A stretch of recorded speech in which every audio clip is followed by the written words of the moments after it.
Welcome to the Sanctuary Podcast.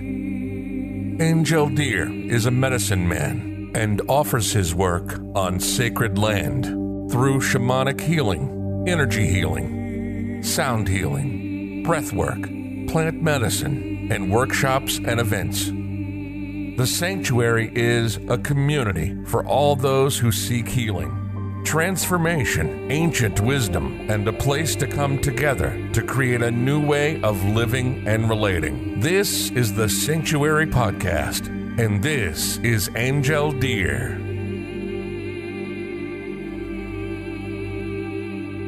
So I'm going to jump right into this one.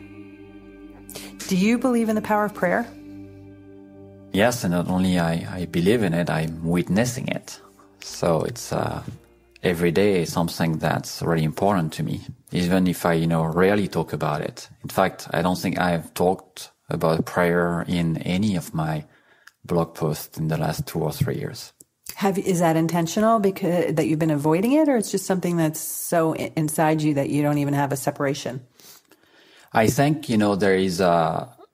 there's two aspects of why. The first one is it's very personal. Yeah.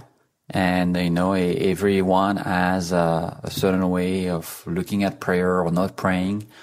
I feel that it's very sacred. For me, it is.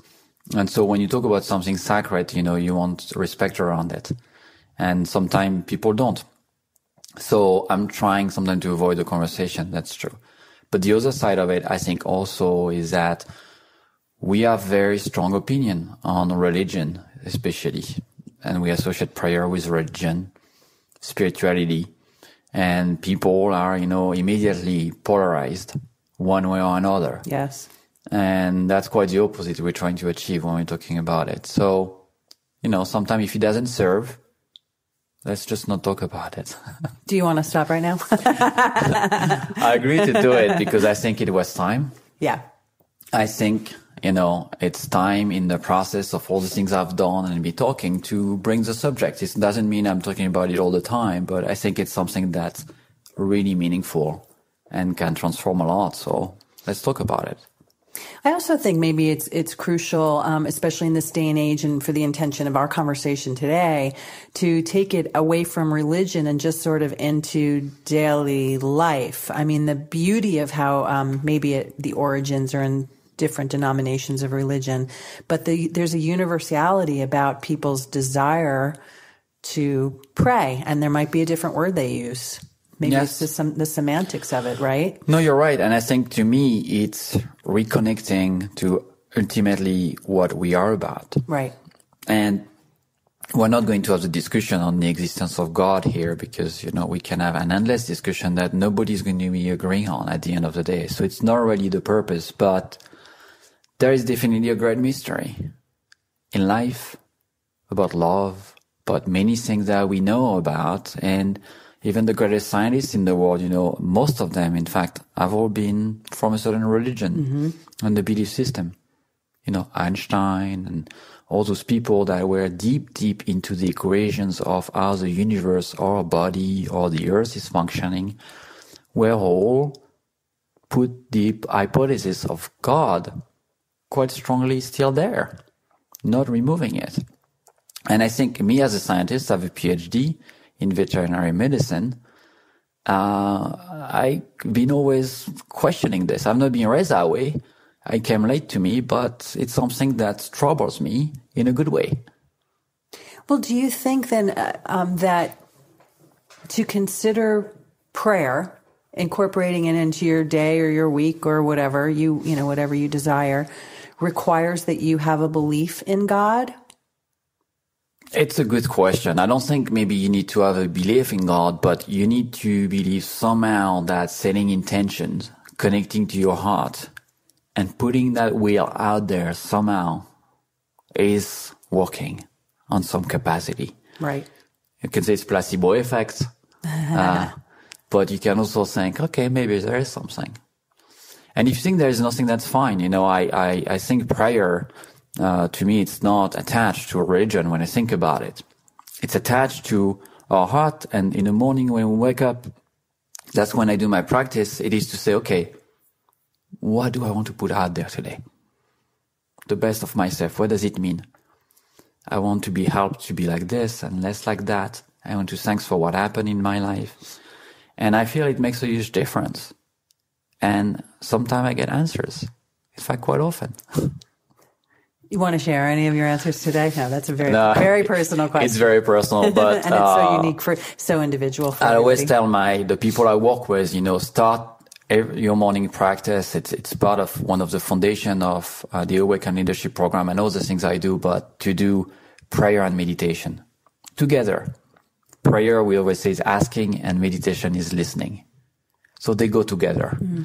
And you don't need a religion for that. You don't need a God, but you can bring those two into your daily life as a CEO, as a business executive, as a parent, anyone. So would you say that everybody can kind of individualize whatever sort of prayer practice they want to have, right? It's not necessarily about asking for $1 million that day, or it could just be, please help me be my best self today. Help me be kind to my kid, or help me to weather a particularly difficult situation, right? There's no right or wrong to the way this happens. No, there's no right or wrong. It's the only wrong is connecting it just to your head, I think, if there is anything wrong. But I think it's really connecting it to your heart and to something that's really meaningful to you, that really matters. And obviously itself, it's a lot already if you can connect to that and putting it out there and voicing it. Do you think, have you seen evidence of it working? In fact, I see it every day, in ways that it's difficult to share, in fact, because it's very intimate. And also, it's not about magic or tricks. Right. But I do believe it's definitely working, and in an extraordinary way that I can't explain. It's just working. But, you don't need to be an electrician to know that when you turn on the electricity and the shift on the wall, the light bulb is going to turn on. So to me, it's the same. Somehow I know if I do that and I do it the right way, with the right intent, things happen. And I'm hurt. I was just thinking prayer could probably be likened to just the power of intention. It's just another way of putting your intention out there, or of asking for some facilitation for what you intend. Yes, it is, and I'm sure, science will do advancement, and maybe one day try to explain, or will never. I don't know which solution I like.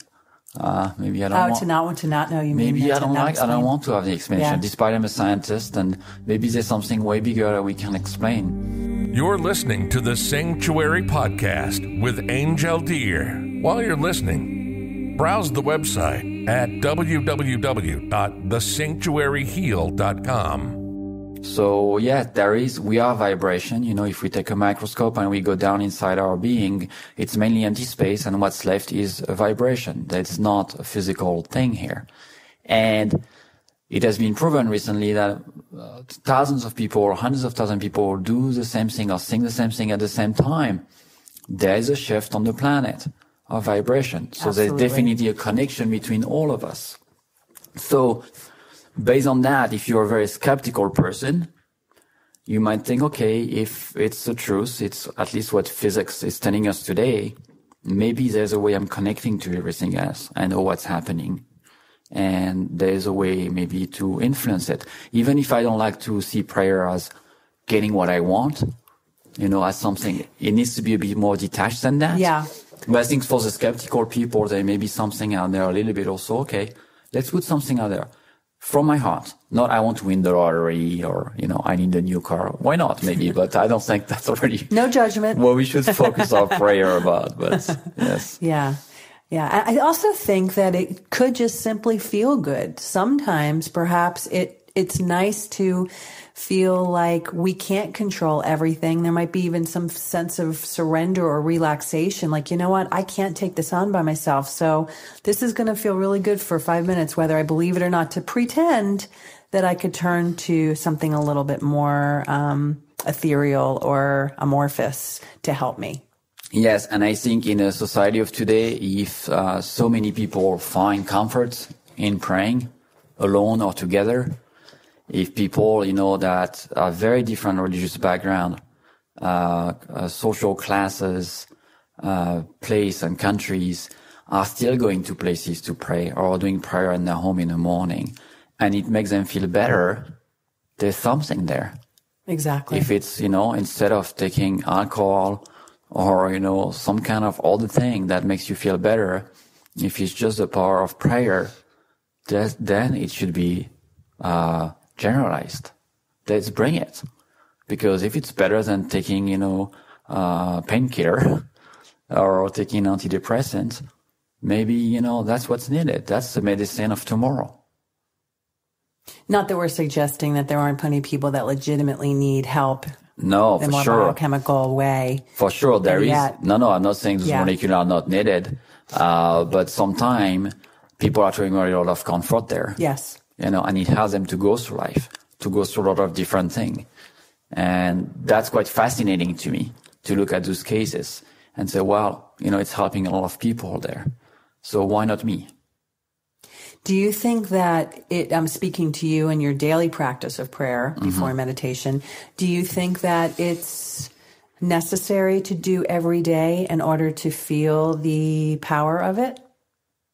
Yes, I really think that, at least I can speak from my own experience, but it makes a huge difference, since I've been doing it daily now for a while. It really changed a lot my days and my life.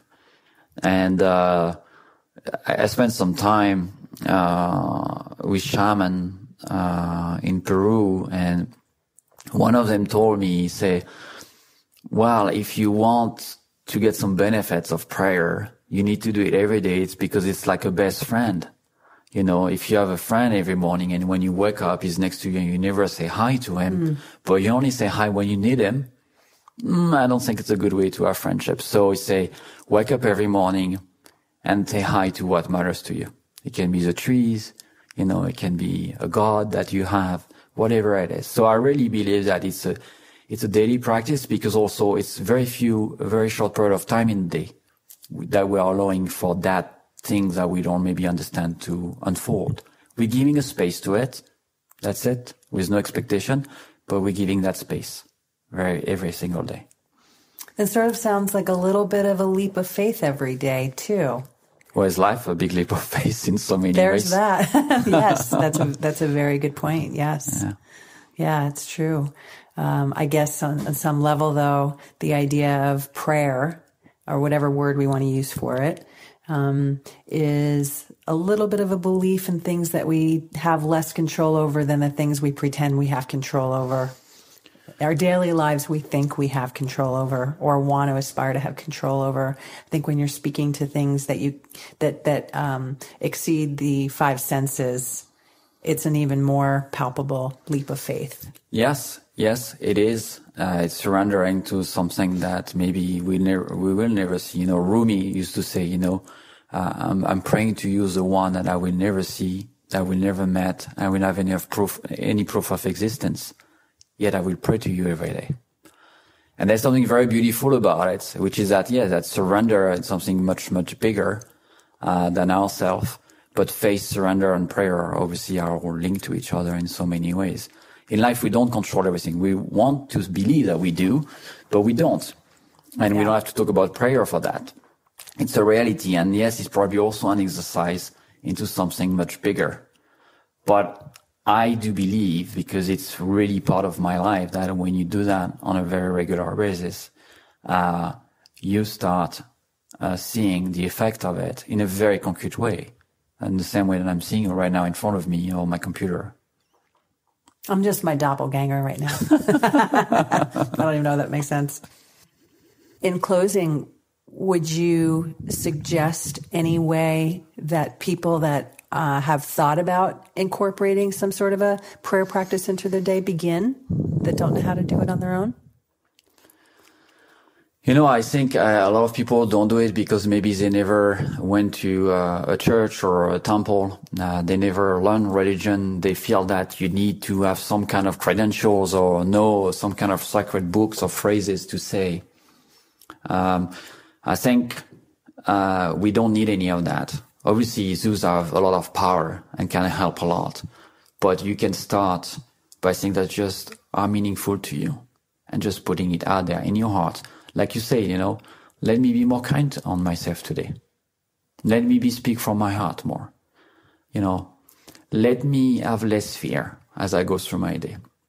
Let me be more present with my wife, my kids, my employees. Let me have more clarity in life. And if it comes from that place that's really inside our chest, there's a lot of power there. And we could call it the power of intention. We can call it God. Maybe we'll call it science one day. I know it works.